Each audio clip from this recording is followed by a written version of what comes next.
here, Vlogmas. I'm in the slow process of trying to get chicken bedding out of this jacket. You're like, whoa, Rose, that was a great intro. Thank you, very professional. I know, top notch.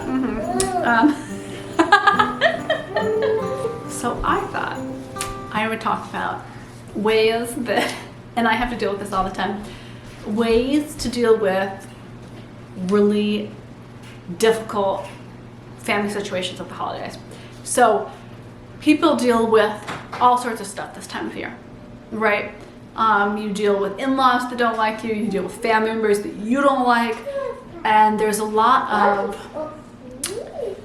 assumption that people owe you, you owe people emotional inroads to your life, you know?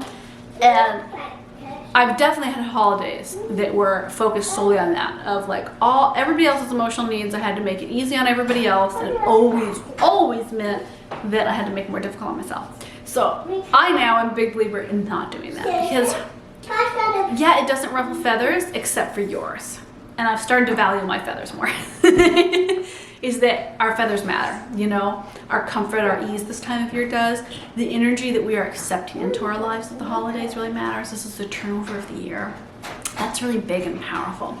So for me is setting boundaries on where we spend Christmas Eve and Christmas.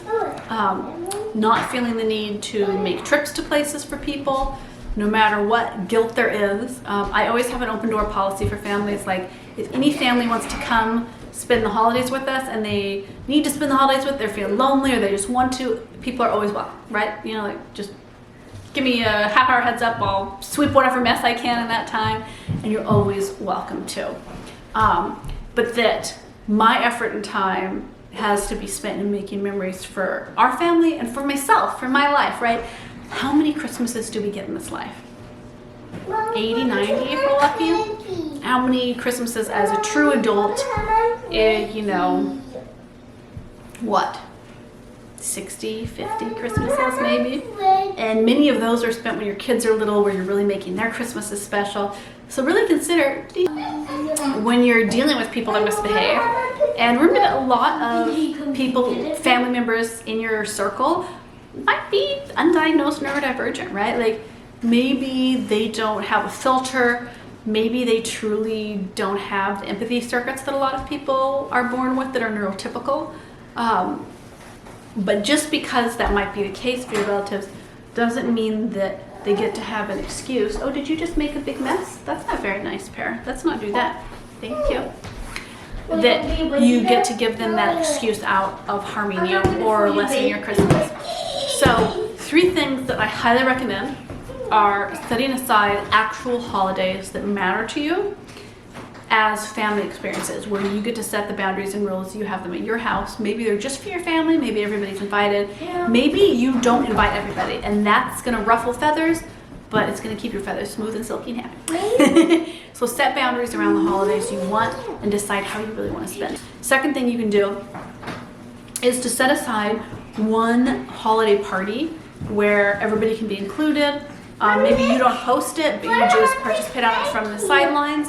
If you do want to keep in the orbit of your family, but you're struggling with actually spending prolonged periods of time with people, because I know I have relatives that I can spend a short amount of time with and it's fine. And you know, the past and politics and worldviews don't come up, and so we do fine with a short little visit. So know the parameters, how much time. Sorry that's the case. Would you please pick this stuff up that you knocked over? Because you knocked a bunch of it over. Can you pick that up? I just picked it up and then it goes in the trash. And that can be really good, because not all of us are ready. There's a great, I'm gonna put up her handle for Instagram. And she has come out with a book. She talks a lot about being estranged from your mother, your relatives, for good reason, right? And kind of how to handle that and come at it. And she's awesome. I would highly recommend her podcast as well. But really, if you aren't wanting to cut family members or people in your life out completely, that can be really good, where you're like, oh, I can't spend the holidays with you, but there's this one holiday party, this holiday event. It could be a holiday dinner out. Hi, love. Where you can still keep people in the orbit. And sometimes that's a nice in-between when it would cause too much hubba-lub to just completely cut out people, because I totally understand that. That's a complex family dynamic. I totally get that. And third kind of thing you can do is plan to travel for Christmas. Go somewhere fun and have an experience. If whenever you stay home or in your area for Christmas, it's just causes extra stress because of geographical location, closeness, proximity to people and experiences that you don't want to be going through and dealing with at the holidays, it's okay to take your whole family on just a little holiday. It could be a road trip, it could be a big trip, you can go fly somewhere. You aren't stuck physically or energetically in one place when you're dealing with complex and hard family issues.